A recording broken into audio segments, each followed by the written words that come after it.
All right. We'll call it a dribble. How many more did you need? It's a dribble. not a Boy dribble. band. It's a dribble. Boy band. Yes. Boy band is an excellent choice. One more? And one more. A group of IRS tax collectors. I love how timely that is as well, too. April 15th is Are you coming trying up, to give y'all. me an anxiety attack? We did have, I mean, I guess it's pretty different. We did have insurance brokers already.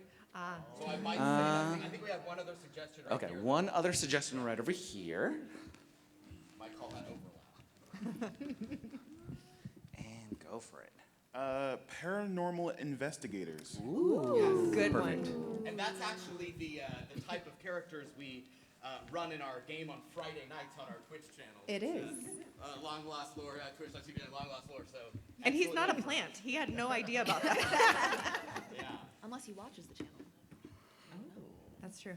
either way. Well, wonderful. Well, I guess in that case, we'll jump into it here. Welcome, everyone. My name is Philip. I am the GM on. Can you hear me better now? There it is. Yeah. There. I'm the GM on Long Lost Lore, which is a Twitch channel where we run all sorts of crazy, silly games, and I am here with a wonderful panel of players from our channel. You guys want to introduce yourselves? Hi, my name is Beth, and I am a cosplayer. I'm Lauren Montez. I'm an actress, cosplayer, and TTRPG player. I'm Olivia Youngers. I'm an actress, cosplayer, aerialist. I am Zane. I am not an actor. I like to play this game and spend time in my garden. And I'm JPG. I'm a pop culture educator and consultant. Long Lost Lore, this is their very first panel at Comic-Con. And we are ready to go down swinging if that's what comes to it. So let me tell you guys a little bit about this panel we're doing today. We've been talking about, random tables and TTRPGs and all this stuff. If you're not familiar with that, thanks for coming to this that you had no idea what anything's about, first of all. But second, TTRPGs are games like Dungeons and Dragons or Call of Cthulhu. They're basically games where it's a collaborative narrative experience where it's almost like a video game, but you get to control every single part of the story. You get to control everything you do, all the choices you make, or at least what you try to do. And the way that we determine whether or not something that is in doubt succeeds or fails is we introduce some randomness into the game in the form, usually, of dice. Dice are a way to keep things interesting, both for the person running the game, the GM, and the players. So, not all TTRPGs are medieval fantasy like D&D. And on our channel, we have played some very strange games, and we've actually made the systems for these games bespoke based on what the game's about. I'll give you some examples of that. We did a game that was set on a train, and I built a system that used a D100, but rather than trying to roll high or low, you wanted to roll in the middle to stay on the tracks. And that was kind of like the vibe of that game, was like keep yourself in control, and all the mechanics you had were how you could try to get your dice as close to 50 as possible. We also did a game that was set in kind of like a Skinamax universe called Voluptua, where we used like erotic love dice. I'm not supposed to talk about that one on this panel, but you can ask me questions we about specifically that are not allowed to talk about this one on that panel. I can explain that later. It was weird. But yeah, that was a very fun one. It was amazing. But the point of this panel is we are going to use those suggestions you just gave us on those random tables. We are going to then talk a little bit about some very fundamental rudimentary elements of game design, and then I'm going to build that system, and we're going to play it for you, all in 50 minutes. Now, a big part of this panel is to show you that it is possible to, create a system like this kind of on the fly, or even just create some mechanics in your game. There might just be one little thing you want to homebrew for your game. You can do it quickly. You don't have to do what we're doing on this panel where you try to build a whole system in an hour. We're just trying to show off because, like you said, it's our first panel, so gotta make a big splash. So, we have been collecting various ideas for these settings, and what we're about to do now, JPG, if you could actually help me with this. Of course. I have a silly, oversized metal D20. So what's going to happen? Can you get someone in the audience to roll this? Of report course. The number that we have. Oh, we have to follow. You looked so happy Very to come and excited. roll this right now, right? Okay, I'm gonna have you roll right here. Let's go. We got we have a natural 20. Well, it looks Incredible. like The last- next time I play, I'm just gonna have you roll all of my dice. That is last in, first out. So I'm so sorry. We won't get our game about a crystal punk universe. We won't get the jelly world. We won't get Ye Hoggist. I which is really something want a someone Ye said, Hoggist. which was- Ye Hoggist was a wild one. But we will instead be playing in a post-apocalyptic wasteland of one kind or another. Oh, okay. Can we get another roll? Sure. This will be for who our characters are going Let's to be. do in it. this wild game. Okay. Oh my God, please let it be DMV workers. That would be lucky number 13. That's very special 13s for our are- channel. Yeah, Means a they're a lot. big deal for us. Well, there we Thank you, go. Lawrence. In that, we are going to have the someone out on the floor requested urban rogues, which I'm Wow. terming rogues in the city. This is kind of too perfect. I'm a little sad. So yeah, we have rogues in the post-apocalypse. So let's talk a little bit about the nature of making games, and I'm going to cogitate on this while talking for a moment. We've got these ideas, so let's build a system. One thing, as I was saying, is I really like it when the mechanics actually have something to do with the story, with the narrative. I think that's really fun. So we like to think of mechanics that maybe best fit the story we're telling the system, if the system can refer to the story even better. If you can have some little fun element of, oh yeah, dice goes to this or that. For example, I should like burn all the dice and they barely can read them, and that would be like a really good way to have this be a really post-apocalyptic game. We're going to be sticking to 3 main kinds of systems talking about this, unless of course something else occurs to me and I go wildly off book. The first one is what we call rollover. If you've ever played D&D, that's what we're talking about. A rollover system is where you roll a single die. Maybe you have some bonus die to add on, but the point is you are reaching for a specific target number. In DC, this is often your difficulty class, your action, or your armor class. But you're basically rolling to hit that number. This kind of system feels very swingy and heroic, and you know, it's a big, you could roll a natural 1 and fail, or you could roll a natural 20 like we had rolling for this, and you could have something amazing. So it's a very kind of heroic, big, adventurous system. It really fits something like D&D. The next kind is roll under. This is games like Call of Cthulhu, also the Modify a Star Trek game is a roll under. In a roll under game, it's just the opposite. You want to roll as low as possible, and typically you're going to have a stat for every single skill you have, and the higher the stat is, the easier it becomes to roll under it. What's great about these games is they're very intuitive. Even if what I just described doesn't sound intuitive, I promise if we put a sheet in front of you, you're like, oh, I just got to roll a 1 every time, no problem. These games are actually really good. I think some people will talk about this in a moment. They're great for removing arithmetic, because sometimes arithmetic at a table in front of everybody can really be like a barrier to It's something. hard. People don't want to, do a bunch of math in front of their friends and, Or can't. or can't. Or can't. Well, yeah. And this is a pedantic thing of me, it's arithmetic, it's not math. All the games have so much math, but the difference is, does it require arithmetic from Arithmetic. players? Fair enough. So the point is, a roll under system tends to be very, it's a little more bounded. It feels a little more realistic. You can't get these wild, cascading high numbers. It's all about kind of rolling low, small, makes it feel a little more grounded. The last kind of system is a dice pool. In a dice pool, you're rolling a bunch of dice, and you're either counting successes, adding all the numbers together. And what a dice pool system winds up doing is it kind of evens out. If you're familiar with math, it's basically you're getting into a bell curve instead of just like a flat distribution of probability. Again, I'll talk to people about this if they care. I can talk about this all day outside, but we only have 15 minutes, so they told me not to include my charts. Anyway, a dice pool system, though, one thing that's nice about it is it makes things much more consistent. You're not going to have a wild success, but you're also not going to have these wild failures. And when you do, it's much more unusual and much more sort of dramatic. The other thing a dice pool system is good at is it gives you the opportunity to have different degrees of success. To say, this, you really succeeded, as opposed to you just kind of succeeded, beyond simply saying, you hit X, Y, Z number. So, based on these kinds of systems, and the fact that we are doing a game about rogues in a post-apocalyptic world, off the just right off the cuff, does anybody have a feeling about which of those kinds of systems makes the most sense? Which one seems the most right? And there's no wrong answers for this one. Sorry, I want to make sure I'm calling on people who haven't talked yet. Okay. Well, call on people who say. Okay, now, actually, there we thank you.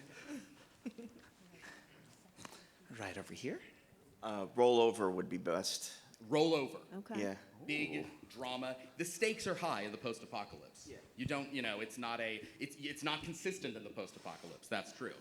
You never know what you're going to find in that crate. Will it be more nuclear waste, or will it be like the one ration bar that's still edible? So yes, very good.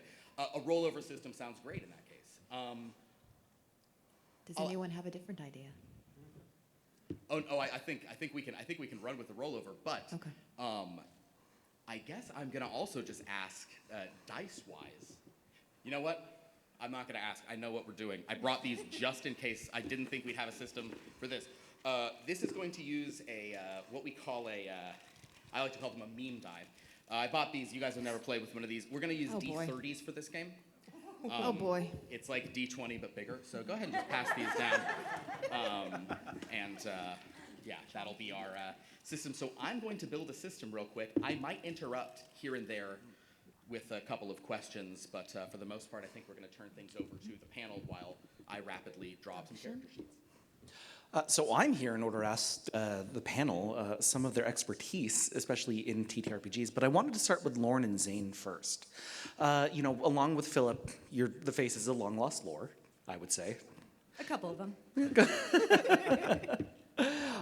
When you are talking about what you do as a Twitch channel, what are you hoping that new audiences or even established fans are getting from watching you guys play?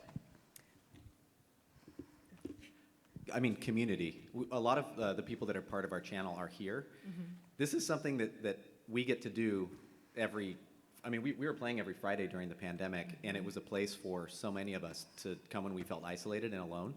And, Lauren's my wife, and she was playing on the channel, and I was like by myself in the garden with my trees. I was like, I want to play too.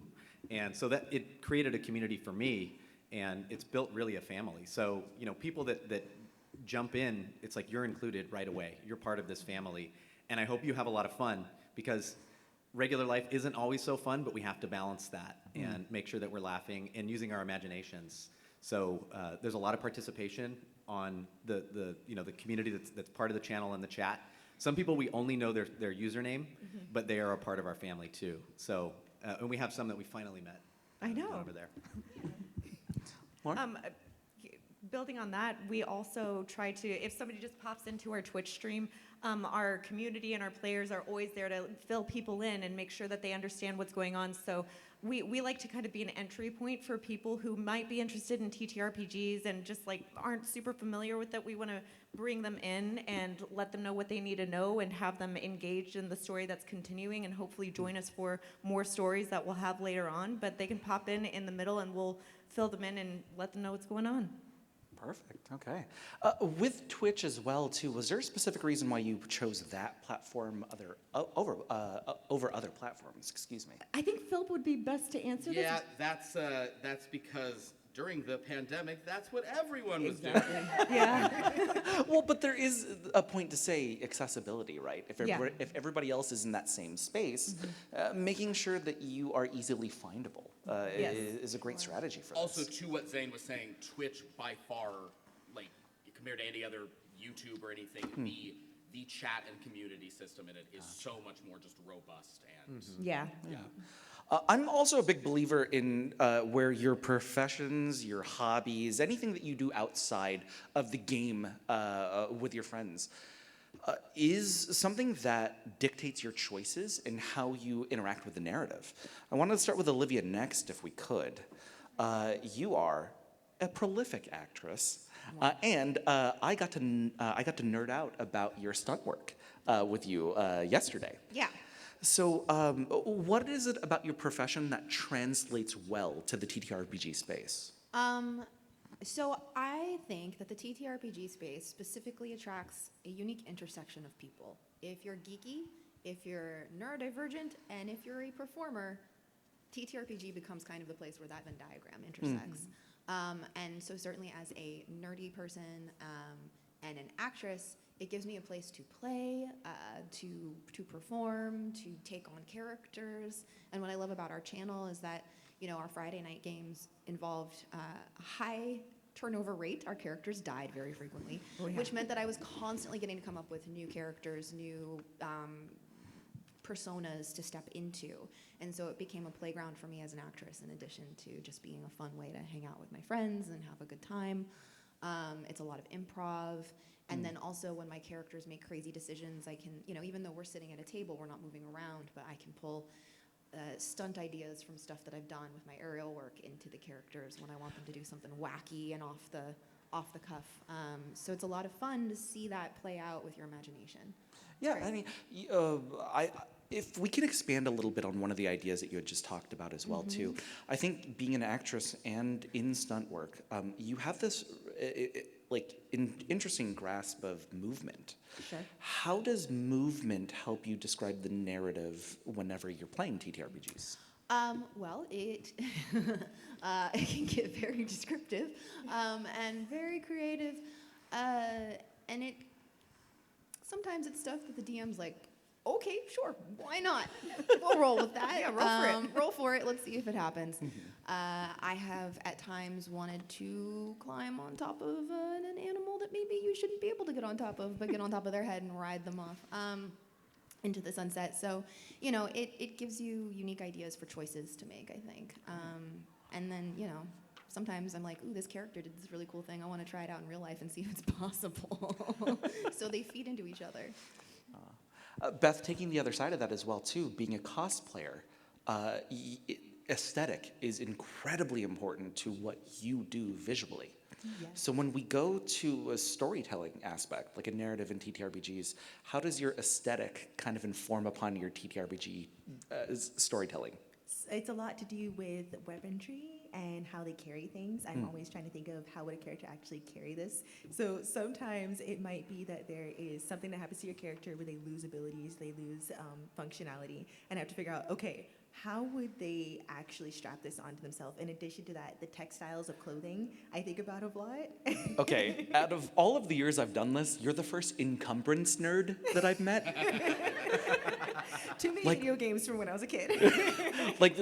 I cannot wait to see your inventory in Skyrim or something like that, right? Oh, it goes up there. But in addition to it, it really does help with my imagination. Like a lot of other entertainments, it's a lot of passive imagination. Even video games, it's like stuff is happening to you. But I feel like with tabletop RPGs, you are more of creating it in your mind. And so I feel like it opens up an avenue that we don't usually get to do in our everyday mundane life, especially if you have a desk job like me. So it's a nice outlet as well. Great. Philip, I have a couple more questions. How are we doing right now? I'm doing great. Talk to them more, but I'm Cool. doing great. Okay, cool. My big question right now is, Philip gave a wonderful overview of what mechanics mean to the TTRPG game. What are some of your favorite mechanics or mechanics that really excite you or get you into the game itself? I'll start. I love the Call of Cthulhu system, the roll under. There is, I have a lot of difficulty with math. I have dyscalculia and dyslexia, so it's a really accessible system for it because it's roll under. And Philip was always very kind. When we were playing actual D&D, he would do the math for me because it would take me 5 minutes to figure out adding a modifier. I have that much trouble with math. But that's my favorite because it's accessible, and in my opinion, that's the one that has the most space for more gritty role play, and that's what I'm passionate about. I just love performing and that aspect of it. Actually, bouncing off of that, I like role play because I don't have a background in acting, but when I'm working with these guys, they really bring it out of me, and it's a lot of fun. I was going to say I also like Call of Cthulhu, but I enjoy the sanity component.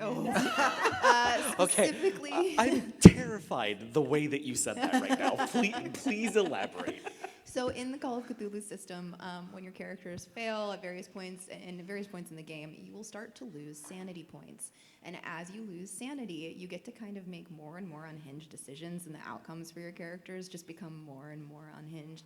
and it's a lot of fun, and I really just enjoy, a big component of bringing acting to tabletop gaming, and there are people enjoy different aspects of tabletop gaming. For me, it's certainly the performance, the character part. Sometimes your characters make decisions that you would not make as a person. You know that decision is not wise or particularly well informed. You know that, your character doesn't know that.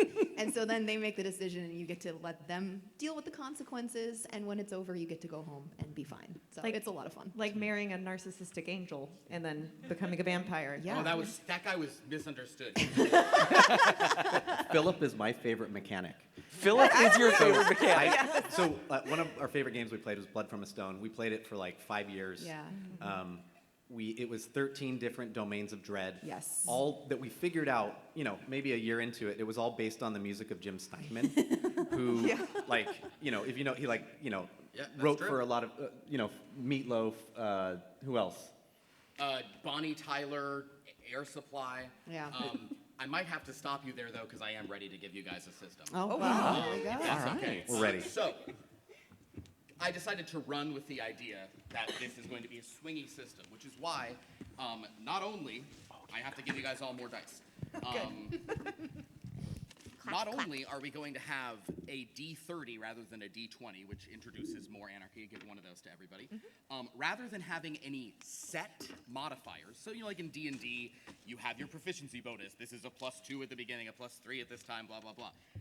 In this game, any bonuses you get are more dice, which means that's more opportunities for you to roll really bad or really good. So give one of those to all of you as well.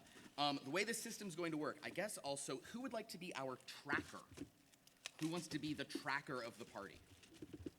I'll do it. All right. Wow. What a horrible sentence to be the only person with any mental skill and who can find stuff. The chaos is already They begun. literally can't live without you. Okay. Who would like to be our thief? Ooh, yes. Okay. Well, there you go. You're dressed for it. Yes. Perfect. Who would like to be our liar? Ooh, I will. Okay. I'll take the Zane- leftovers. Zane did not get to pick there. What have I given you? A 6? 4? I need a 10 for everybody too. Okay. Zane, by default, you get to be, and I've decided to leave this vague so you may pick your weapon of choice. You are our duelist. Ooh. Nice. You are our sort of, There's- knife work in the shadows. There you So go. I thought there were going to be 2 of me. Oh. That's true. That's the dualist. That's it. I didn't have time to build that class. I'm so sorry. Okay. You could have 2 heads. It's a post-apocalyptic That's wasteland. true. Post-apocalypse here passes that as well. The way this system works, my friends, you have 3 stats in this game. We need one more D10. Oh dear. Yes. Oh. Wait. All right, here we go. Trying to give you the most legible, visible ones we have. In this system, every roll you make is going to use one of 3 mechanics. Now, unlike in D&D where they have 6 mechanics and a million skills, this game is just going to have 3 stats. You're going to have your physicality, you're going to have your mentality, and you're going to have your deviousness. This will sort of reflect what you need in this post-apocalyptic rogue world.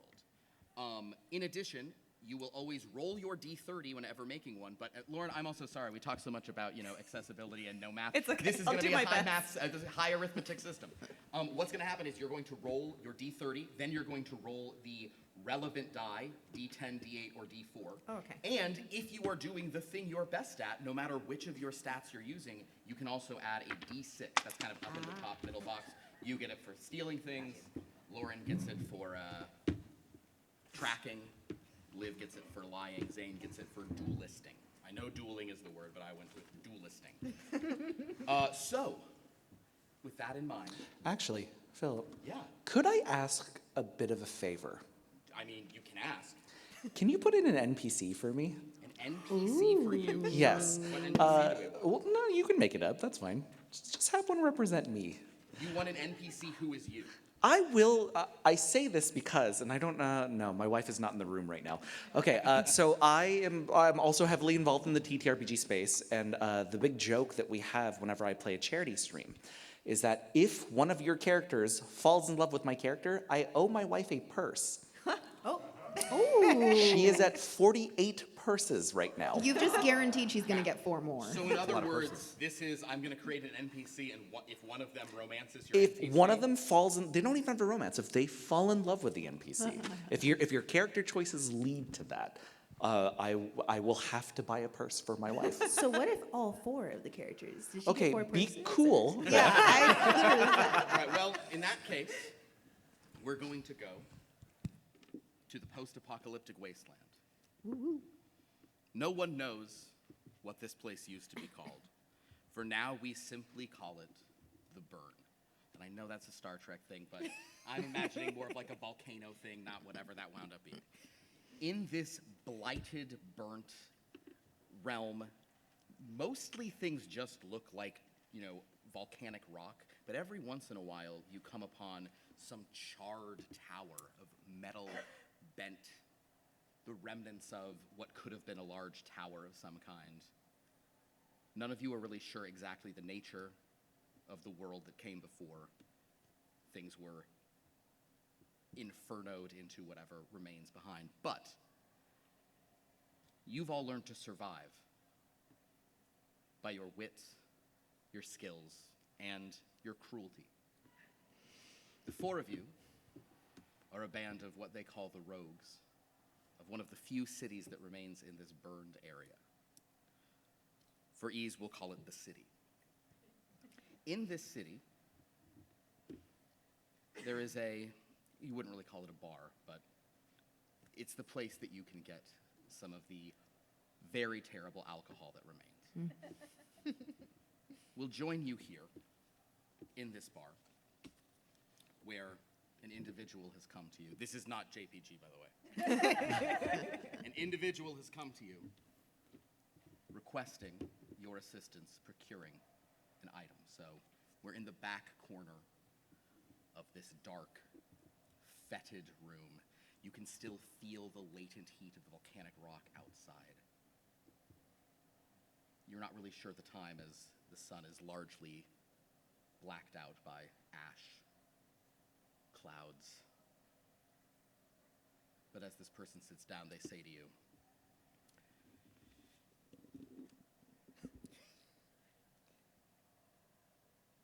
if you can do this, we're all gonna be set for life. If you can do this, I'm telling you, this is not gonna be easy. The place I want you to go, I'll be honest, I've sent people there before, and I've never seen a single one of them again. But I know it's there. I'm telling you, we can get it for you. Well, I like the sound of that. Here's the trick. I'm not gonna tell you where it is until you get there. I have a little box here, and pulls out this sort of metal cylinder with a keypad on it. And he says, this will only unlock once you're 100 kilometers outside the city. So basically, you're just giving us a general direction and walking there. I'm giving you a general direction. You can go off, and then once it opens, you'll find where you're going, and you'll bring me what I need. Oh, I'll get us there. Don't you worry about that. We'll bring you what you need. I think you will. So, do we have an agreement? What do you even need? I can't tell you. I can't tell you until you've gone. I'm getting the inkling that might be why people aren't returning to you, because you're not really telling them what they're doing or where they're going. He gets this expression on his face that's like, it's not even frustrated with you, but he has this intense look on his face and then says, no, that's not why they're not coming back. And I'd like you to roll a mentality. So this means you get to roll your D30 and your additional one. 11, 11. 10. 10. Ooh, a 21. 21. That's a great roll. Yes, with a 21, you can tell that this person, he's not like bluffing. He is saying they're all dead. Do I trust him? You can make a mentality roll as well. Okay. I mean, they're all dead, but is he setting them up for a trap? Ooh, okay, yes, different question. I Yeah, love it. Go ahead, let's exactly. roll that. Okay, 22 and 1, so 23. A 23. You have a distinct suspicion that this is absolutely the most dangerous place he's sending you. He's not, he's basically outright saying, if you go here, you probably won't come back, but he's tempting you with some riches, some reward if you're able to procure this and come back. So he does intend for us to come back. He would love for He you. would like for He'd it. love for Okay. you to come back. He just doesn't think you will, and he's also offering no payment up front. Of course. Okay. If he's offering no payment up front, does he have anything that I might be able to grab off of him? You know what? He absolutely does. So why don't you do a thief roll, because that's your whole thing, and you actually get to add a d6 to this. So you roll a d6, a d10, and a d3. Oh, nice. Oh my All God, together. Beth, you're even dressed to be a thief. Yeah. 21, 21, 6, and 3. 21, 6, and 3 is a full 30. 30. All right.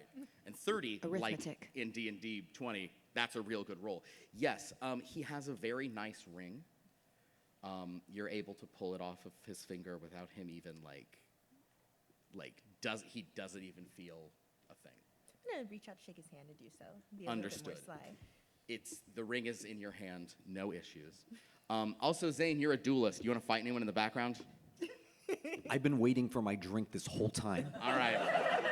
Let's roll a duel. That for you is a D30, a D10, and a D6. What's your weapon of choice, Zane? Oh yeah, I called you a duelist because I wasn't sure if it was a knife or a pistol or what do you want to use?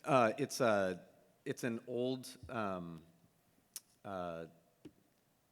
It's an old prosthetic leg that's been sharpened. There we go. Okay, Understood. and so that's a 6, a 4, and a 3. Oh, okay. So it's So- 13, baby. Is that a 13? Yeah. Cool. It's a 13. So you're up against this really intense goth guy, and he's like, you can't have your drink. You swing at him with your leg shiv, and he kind of kicks it out of the way, and then punches you in the face. Oh, no. 3 or 4 times. Go ahead and lose one of your drive. Oh yeah, you only have 3 drive. This is a real Can I have a pencil? 3. Oh my gosh, yes. Pass that down, please. That was out of game. The most important aspect of any mechanic in TTRPGs is the pencil. Yes. There we go. Down. So, as you guys scrape your duelist off the floor, Yikes. you can head to your vehicle to try to follow this guy's things. Unless, of course, you decide you're not going to go. No, I'm going to Oh, go. we're I going. ain't got gonna nothing else go. to do in this hellscape. It's fine. Does Alright. anybody have a tissue? Well, if I think this is all in the hands of our tracker. This is your star thing, so you can roll a D30, a D6, and a D10. Right. So that's a 30, 30. Uh-oh. a 6, and a 3. Wow. So 39. Yes, That's pretty good. if you say so. I do. It is. Your tracker is she's very good at what she does. She loads. What kind of vehicle you got them in? What kind of post-apocalyptic, burnt-out Mad Max nonsense are we talking about? Just basically exactly what you described. It's maybe a go-kart looking thing, but it's got more seats. Pipe going back. frame, multiple Exactly, seats, yeah. kind of. Okay, perfect. So as you just race this thing, and you must have the thickest, craziest tires that can hold up over this Absolutely. still sort of Oh yeah, I can go almost partially vertical over a sand molten dune. ground. Yep. You drive across the burn, easily dodging a few sudden kind of eruptions of hot magma, fire, and such things. But eventually you get them 100 kilometers, which for those of us in America, I think 100 kilometers, it's like 2 miles or something. So as you get them out of this radius, that box does make a little hissing sound. Can I stop the vehicle Stop the vehicle. and take a look and see if there's a map or the information Absolutely. or anything? You can sort of do this with, is the vehicle running and it's Yeah. like shaking, you're all in there, shake, there you go. Okay, and sure enough, you open it up, and within is an incredibly old mechanical device. Okay. I think they used to call it a tablet. Okay. All right. The tablet instantly turns on. The Okay. screen is warped, a little dim, not working so great, but it eventually turns on. And what is on there is an extremely ancient file format called a JPEG. JPG. There we go. Okay, I do not consent to this. All right. But unlike the JPEGs of our time, these future JPEGs were AI infused, so they had a personality. And as this file format opens up, it says, it's. I really hope someone falls in love with this because this is just. Like, are you going for like cheesy? Or are you going for like how cheesy? It's a paperclip. Oh, okay. I would just like to say may that I I? wrote JPEG on my Sure. paper before he announced this, predicting that this was what was going to happen. So who turned it on? I mean, Oh, hello, I love you. How can I help? Where are we going? Well, I think we're going. Philip, where are we going? Sure. Yeah. At this point, you'd probably even frame it as, oh, it looks like you're trying to find a hidden cache of supplies. how can I help? Oh, it looks like you're trying to find a hidden cache of supplies. And yes, in fact, this very helpful, very lovesick file format would love to show you a map to said cache. Do I have to like poke it or something to get it to pop up? That's up to Oh, you. maybe buy me dinner first. Yeah, I check in. Consent is key. May I get the map, and do I have to touch you to do that? So it's like when you do the first touch, it's like the Pillsbury Doughboy laugh. Like, you know, like,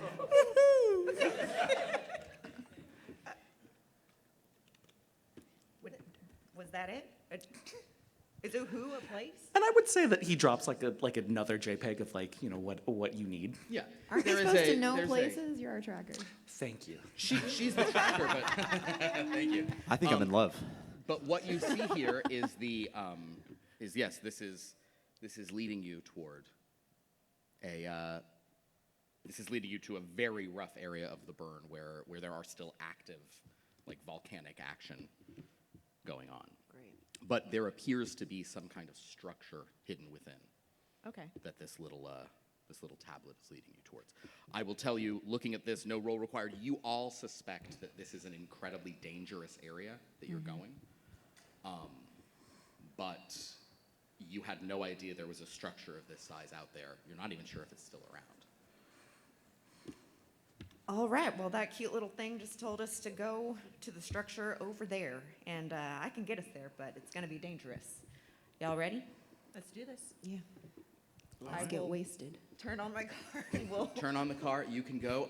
I guess go ahead and just give us another big track roll with all right. your cool things you get to add. 19. 19, And then D6 and D10. Thank you. Another 6 and the 6. 6, great. That's a 41. Okay. 31 is a 19 plus 12.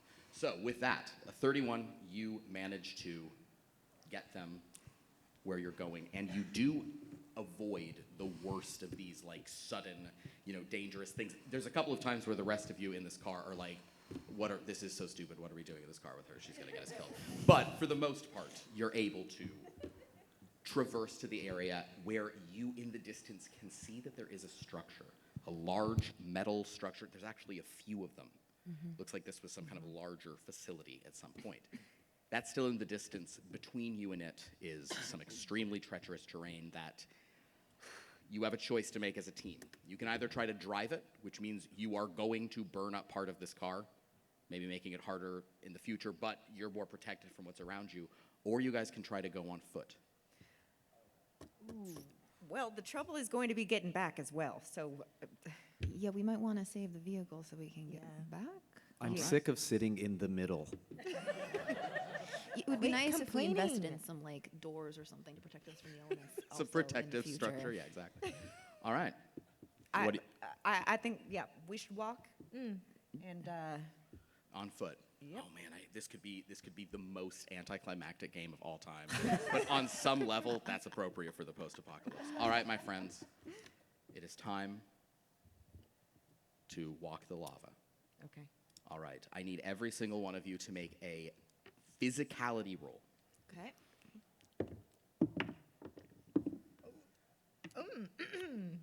That's not looking great. Uh-oh. I don't like Not to hear looking that. great. I got 28 and 5. Okay, a 33. Thank you. Great. So we have an 8 for our thief. Our thief, unfortunately, you're badly burned. Go ahead and lose 1 drive. Oh no. This is kind of like Mario rules. It's just like 3 lives and you're out. It's whether you got bathed in lava or stubbed your toe, that's a hit. Yikes. How do we do? 22? 22, okay. And how'd our duelist do? Actually, samesies. 22. Yeah, All right. it's- So at this duelist point, everyone but the thief did okay. You have now reached the edge of this facility. Though the ground there is cracked and broken, there are still segments of what you recall was pavement. And the JPEG file format you were sent indicates that the building you're after is about halfway into this compound. Can I ask the JPEG if there's appears to be a safer route, or if there's You can always ask, but Well, I always want to keep you guys safe. So if you take this particular way, and do you want it to be like north, south, east, west? How would you like me to describe it? it doesn't matter. Tell them it's 0.03% safer. It's 0.03% safe. Does it sound like better odds? It's How- not, but- for those of us who do the arithmetic. It's not the best. Also, I know you just got hurt. How are you doing? Oh, well, you're so sweet. I'm doing good. My friend here, she's a little worse for wear, but we're gonna make it. It's nothing I can't handle. You could probably handle anything. Oh.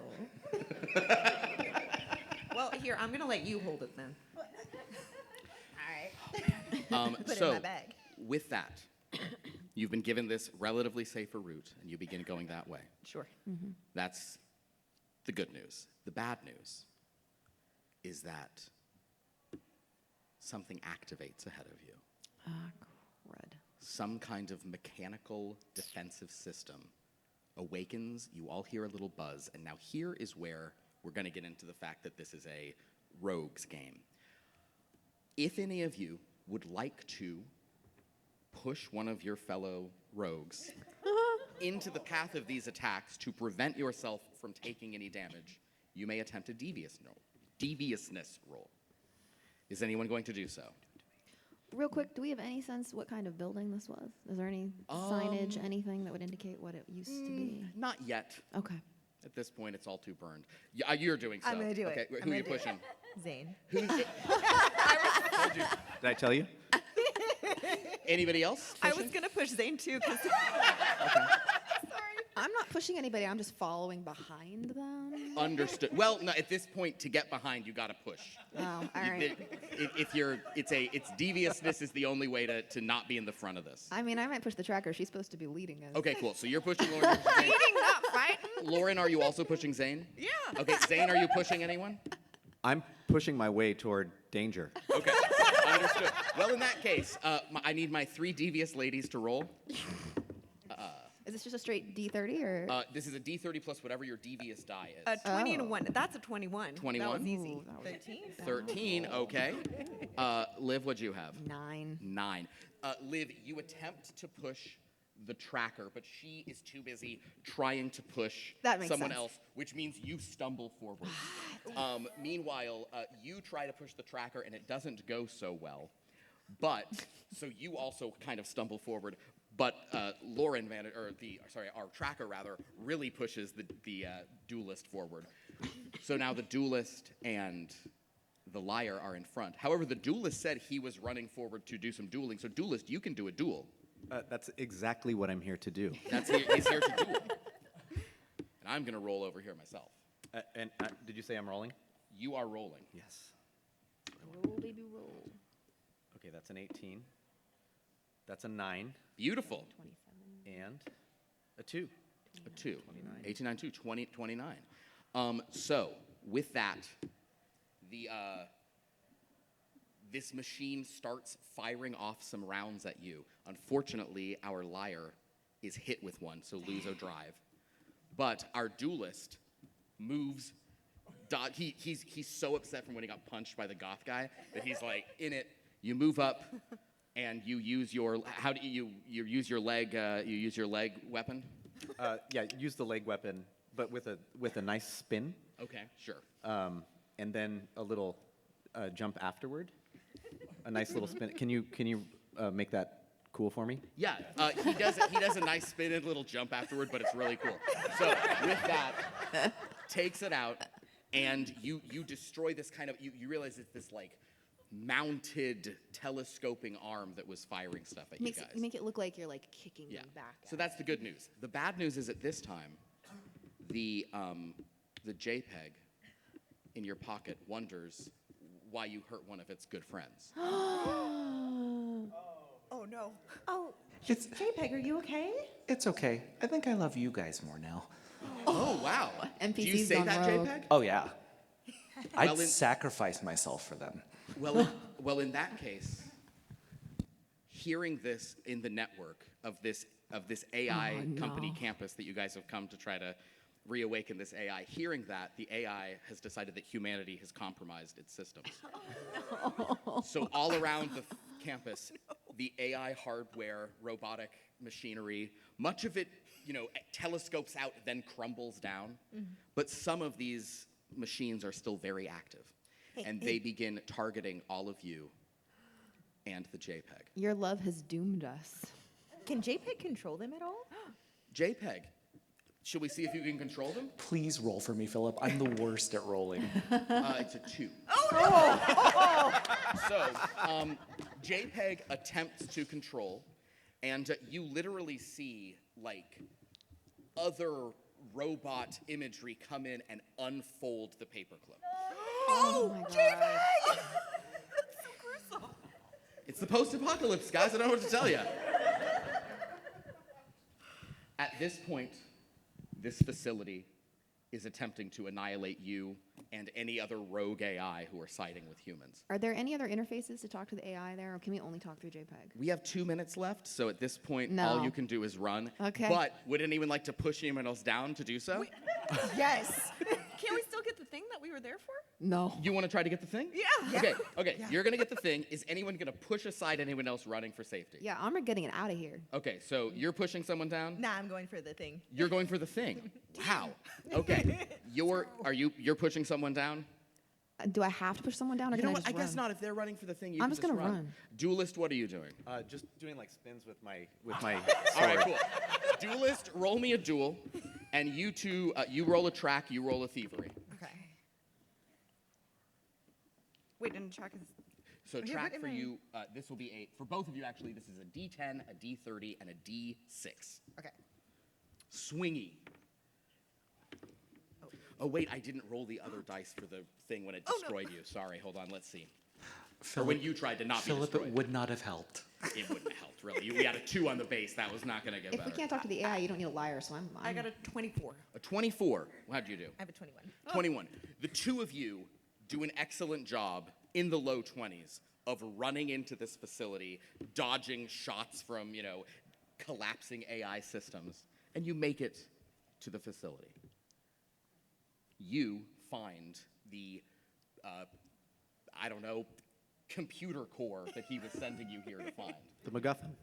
The MacGuffin. MacGuffin drive. The muffin MacGuffin. You find the drive, so that's the good news. We'll get back to what happens there in a moment. How did our liar do with your? What am I rolling? Oh, I'm so sorry. I guess you have no one to push down. Let's do a physicality. Okay. Oh, no. Crit fail. Okay. Well, you still got 2 more dice. Do I? You have 1 more dice. I have one more die. One more die. So that gets me to 4. Cool. You run like directly. I mean, it's like a full Godzilla, like just some piston. Funny thing, wasn't even a part of the defenses. You just get crushed. It's just by some Final Destination stuff. It's just like you just get crushed by a like. We're turning everything on. Cool. I'll open the sunlight. So you're down. How does our devious guy roll for?